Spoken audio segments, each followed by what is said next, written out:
For startup founders, here's a wake-up call. Most companies score between 0 to 10 on category design, and the winners are already creating entirely new games.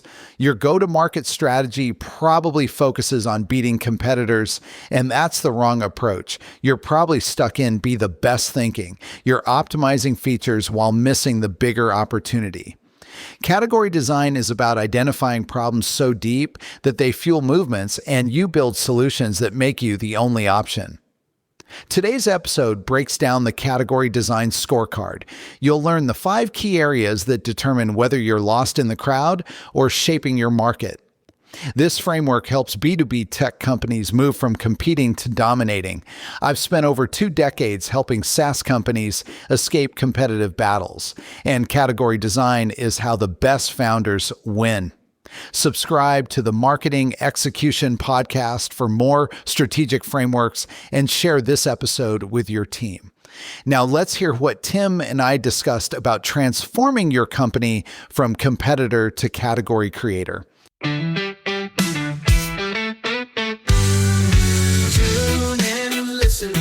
It's marketing time. Bright ideas sparking, growing your mind. From strategies to big exec dreams. Catch the buzz and join the execution. Marketing Convo.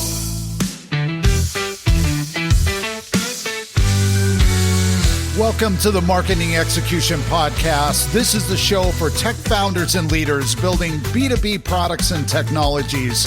We show you how to go further, faster to get the business results you need. From strategies to big exec dreams. Catch the buzz and join the execution. Marketing Convo.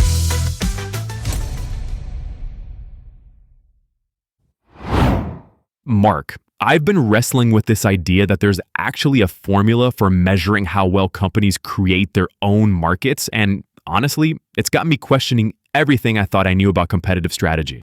Oh man, Tim, you're talking about category design scorecards, right? This is huge. Like, we're finally putting numbers on something that's been way too abstract for way too long.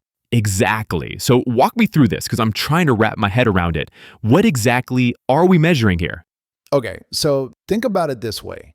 Most companies are stuck playing somebody else's game, right? They're competing on price, features, all the usual stuff. But the category design scorecard is measuring whether you're actually creating the game instead of just playing it. So it's like, instead of asking how good you are at basketball, we're asking if you invented basketball in the first place. Yes, that's exactly it. And here's the cool part. It's a 0 to 10 scale across 5 key areas. First is market size, which is pretty straightforward.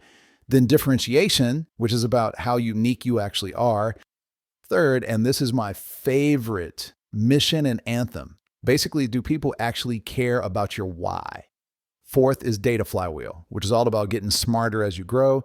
And finally, network effect. Hold up. Mission and anthem? That sounds kind of fluffy for a scorecard, doesn't it? Dude, that's where you're wrong. This is actually the secret sauce that most people miss. Like, anybody can build a product, but can you give people a reason to believe? Can you make them feel like they're part of something bigger? So it's not just what you're selling, it's why you're selling it. Exactly. And based on these scores, companies fall into 3 buckets. There's be the winner. These are your McDonald's, your Walmarts. They're all about scale and efficiency and crowded market. So they're playing the game really well, but it's still the same old game. Right. Then there's be the best companies. These guys are obsessed with quality. Think luxury brands, high-end manufacturers. They want to be known for having the absolute best product in their lane. Okay, so quality over quantity. But then there's the third one, right? Be different. Now we're talking. Be different companies want to completely rewrite the rules. They're not trying to beat the competition. They're making the competition irrelevant. Give me some examples because this sounds incredible, but also kind of abstract. Tesla and Airbnb are perfect examples. Think about it. If Tesla had just tried to be the best car company, they would have made a slightly nicer Honda, right? But they didn't do that. They completely rejected the whole concept of gasoline.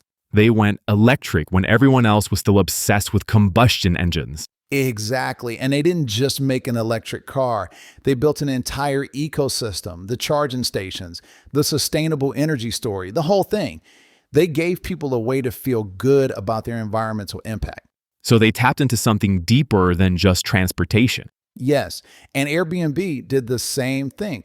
Instead of trying to be the best hotel booking site, which would have been a nightmare going up against Expedia and all those guys, they redefined what travel means entirely. Right, it's about belonging somewhere, even if it's just for a few days. You nailed it.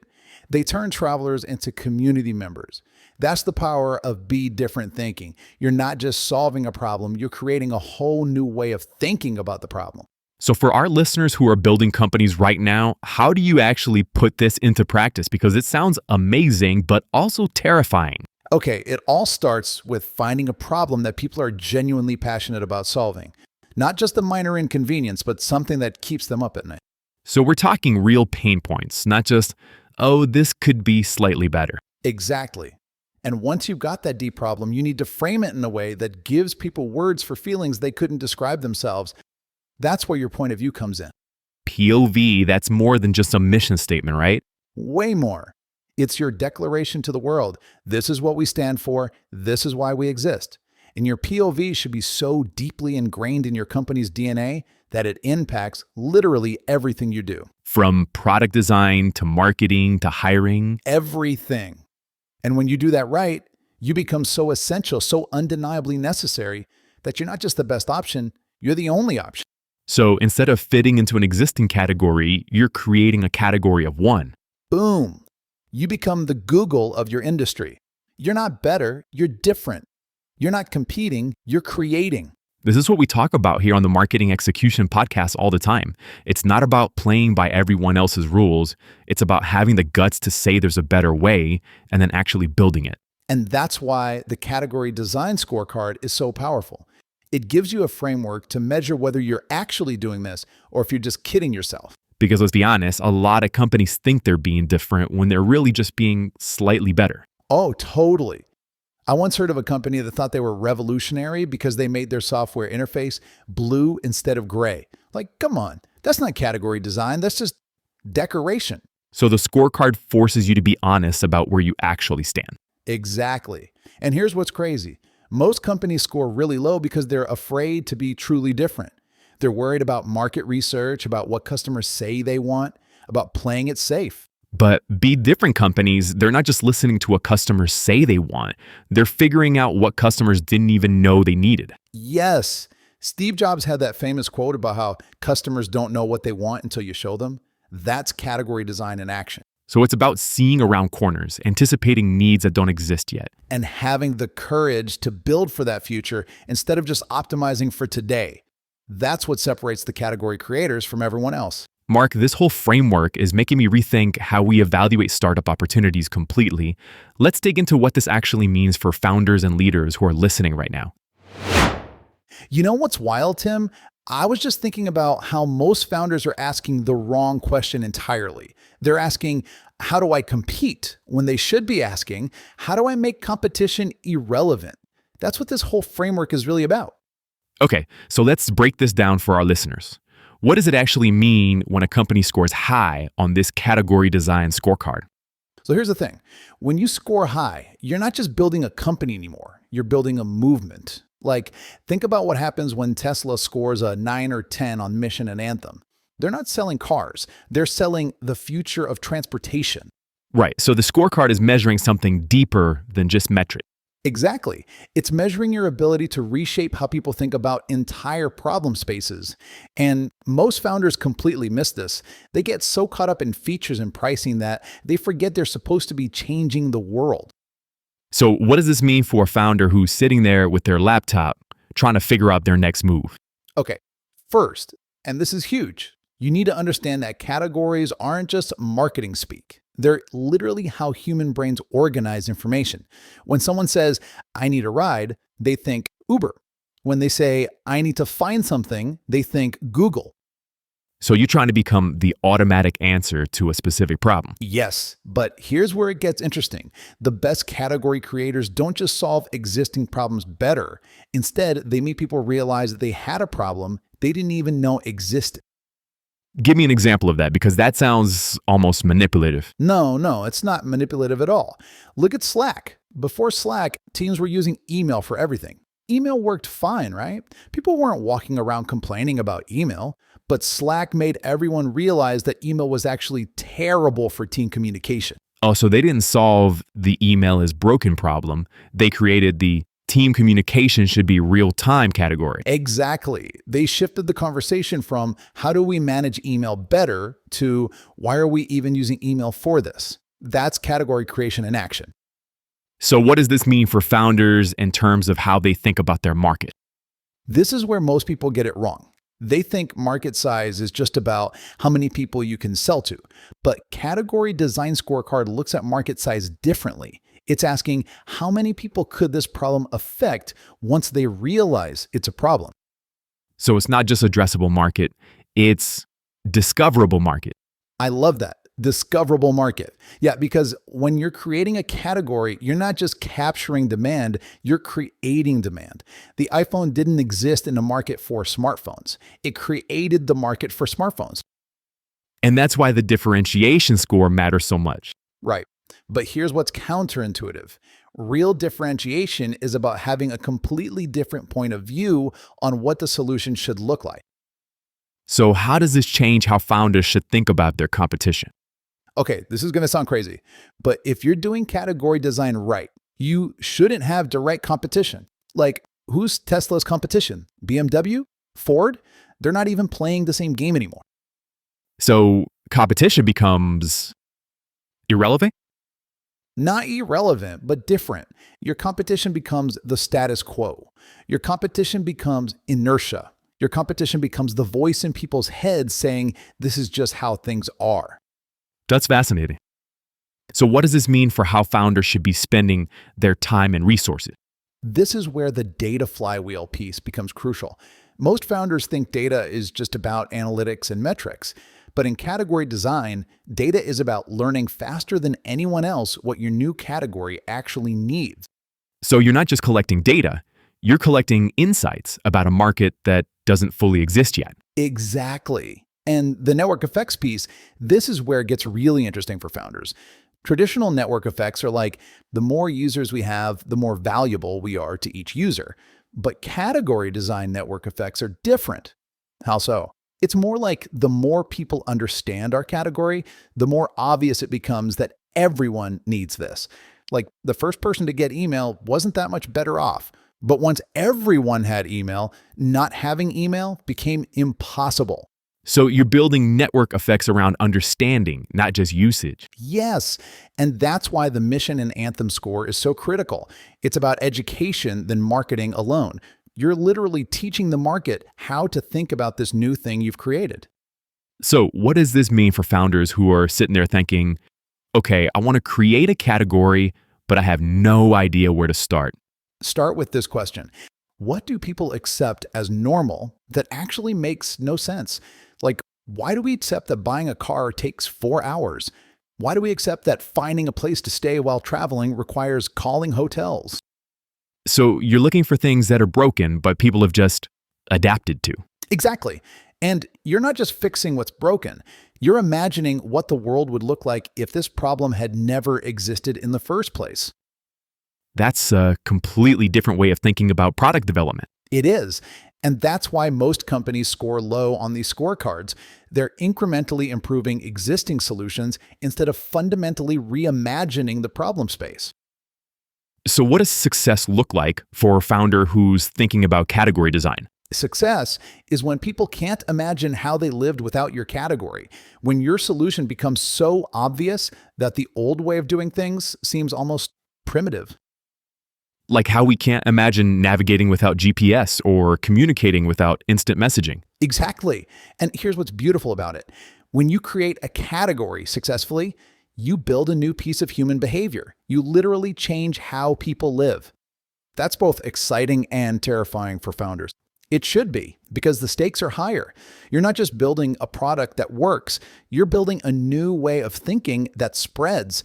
And that requires a completely different approach from everything from hiring to fundraising to product development. So the scorecard isn't just measuring current performance, but about measuring potential to reshape reality. Now you're getting it. And that's why this framework is so powerful for founders. It forces you to think bigger than just building a better mousetrap. Mark, this is giving me chills. I'm looking at my own company completely differently now. Time to get practical. What can founders actually do with this information starting today? You know, ideas are worthless if we can't take action on them. Let's dig into how founders can actually use this category design scorecard to build something that matters. Absolutely. Tim, I'm fired up about this because most founders are stuck in analysis paralysis. They read about Tesla and Airbnb and think, that's nice, but what do I actually do on Monday morning? Exactly. So let's start with the scorecard itself. How should a founder actually use this? Okay, first thing, grab a piece of paper and honestly score your company on those 5 areas: market size, differentiation, mission and anthem, data flywheel, and network effects. 0 to 10, be brutal. And what if they score low? Like, what if they're sitting there looking at a bunch of 3s and 4s? That's perfect. That's your roadmap right there. See, most founders think low scores mean they're failing, but low scores just mean you've got massive opportunity to level up. So walk me through this. Let's say I'm a founder and I scored myself a 4 on differentiation. What's my next move? Great question. So that 4 tells you that you're probably still thinking like a be the best company instead of a be different company. You're trying to make a faster horse instead of inventing the car. So how do I shift from faster horse to car? You start by asking a different question entirely. Instead of how do I make this 10% better, you ask, what if this entire approach is wrong? Like, look at what Brian Chesky did with Airbnb. He didn't ask, how do I make hotel booking better? He asked, what if strangers could stay in each other's homes? That's such a different mindset. But how do you know if you're onto something or just being weird for the sake of being weird? Here's the test. Does your different approach solve a problem that people didn't even know they had? When iPhone launched, nobody was walking around saying, I need a phone with apps. But once they experienced it, they couldn't go back to flip phones. So you're looking for that, how did I live without this moment? Exactly. And here's where the mission and anthem score becomes crucial. You need to be able to explain why your different approach matters. Not just what it does, but why it exists. Give me a practical example of how a founder would work on their mission and anthem score. Okay, so let's say you're building project management software. A low mission score sounds like, we help teams manage projects better. Boring, right? A high mission score sounds like, we believe creative work shouldn't be buried under administrative chaos. See the difference? One's about features, the other's about philosophy. Exactly. The second one gives people something to believe in. It's not just about your software anymore. It's about liberating human creativity. That's what gets people excited, what gets them talking. So how does this connect to the data flywheel piece? Because that one sounds super technical. It's not as technical as it sounds. Data flywheel is really about learning faster than everyone else. Like, look at what Netflix did. They didn't just collect viewing data to recommend movies. They used that data to figure out what shows to create. So they went from using data to serve existing content to using data to create new content. Exactly. And most founders are sitting on gold mines of data and don't even realize it. They're so focused on basic metrics like conversion rates that they miss the deeper insights. What kind of deeper insights should founders be looking for? Okay, so instead of just tracking how many people signed up, you're tracking what problem were people trying to solve when they found us. Instead of how long do people use our product, you're asking what outcome were they hoping to achieve. So you're trying to understand the why behind the what. Yes, and that why becomes your advantage Because once you understand why people really need your category, you can anticipate where it needs to go next. And that feeds into the network effect score, right? Absolutely. But here's what founders get confused about network effects. They think it's just about more users equals more value. But the strongest network effects come from shared understanding. What do you mean by shared understanding? Like, the more people who understand that design thinking is a thing, the more valuable it becomes for everyone who knows design thinking. The more people who get that growth hacking is different from traditional marketing, the more powerful that category becomes. So you're building a network of people who speak the same language. Exactly. And that's why category creators spend so much time on education. They're not just selling a product, they're teaching the world a new way to think. This is making me think about market size completely differently. It's not just about how many people need your product right now. Right. It's about how many people could need your category once they understand it exists. Like, before Salesforce, companies didn't know they needed customer relationship management. They just knew sales was hard. So you're essentially creating demand, not just capture. Exactly. And that's why the scorecard is so powerful. It forces you to think about building in a completely different way. You're not just optimizing for today's market, you're creating tomorrow's market. Okay, so let's get super practical. What should a founder do this week to start improving their category design score? First, write down what category you think you're in. Are you in email marketing or are you in customer lifecycle automation? Are you in food delivery or are you in on-demand everything? And what if you don't like the category you're in? Then you change it. That's the whole point. Like, Zoom could have said they were in video conferencing and competed with WebEx. Instead, they said they were in frictionless communication and changed everything.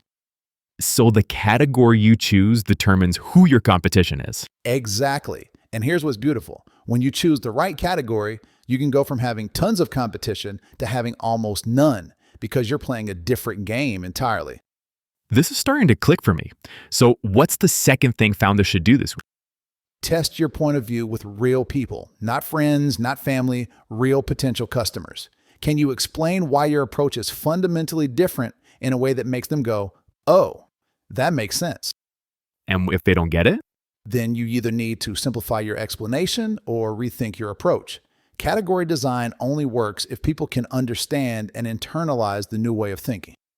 So you're basically running user tests on your philosophy, not just your product. That's a great way to put it. And the third thing, start collecting data that helps you understand your category better. Not just product metrics, but category metrics. What would category metrics look like? Like, how often do people use your category language when they talk about their problem? How many other companies are starting to position themselves in your category? Are industry publications writing about your category? So you're measuring the spread of your ideas. Exactly. Because in category design, idea adoption often leads to product adoption. People have to understand the problem space before they can evaluate solution. This is giving me a completely different lens on how to think about growth and market. Right. Because when you're creating a category, marketing isn't about convincing people to choose you over the competition. It's about convincing people that your category matters. And once they believe the category matters, choosing you becomes obvious. Now you're getting it. That's why category creators often seem to have unfair advantages. They're not just building better products, they're building better context for their products to exist in. Mark, I feel like I need to go back and score my company again with this new understanding. Can you walk us through everything we've covered so our listeners can take action? Absolutely. Look, it all boils down to this. Are you fighting for a slice of an existing pie or are you baking a whole new one? We talked about category design, the art of creating a market that you can own. We use the scorecard with its 5 levers: market size, differentiation, mission, data, and network effects to see if you're just another player or a true game changer. We saw how companies like Tesla and Airbnb chose to be different instead of just being the best. And then we made it real. It's about scoring yourself honestly, asking profoundly different questions, and testing your point of view until it clicks. It's a roadmap to go from competing to creating. A roadmap from competing to creating. I love that. Okay, Mark, final question. After everything we've discussed, the scorecards, the mindsets, the examples, if a founder could only remember one thing from our chat today, what do you hope it is? Don't just sell a product, sell a point of view. Your product is simply the proof that your point of view is right. People don't buy a better mousetrap. They buy into a new belief about why the mice are a problem in the first place. Change the belief, and you've changed their world forever.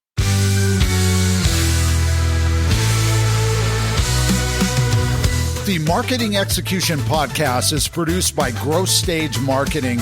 We are on a mission to see your company reach wild success using marketing pods. Too big, accept dreams. Catch the bus and join the execution. Marketing Convo. Thank you for listening and being a part of the marketing execution movement and community. To learn how growth stage marketing clients reach more buyers and drive business impact, go to growthstage.marketing. That's growthstage.marketing.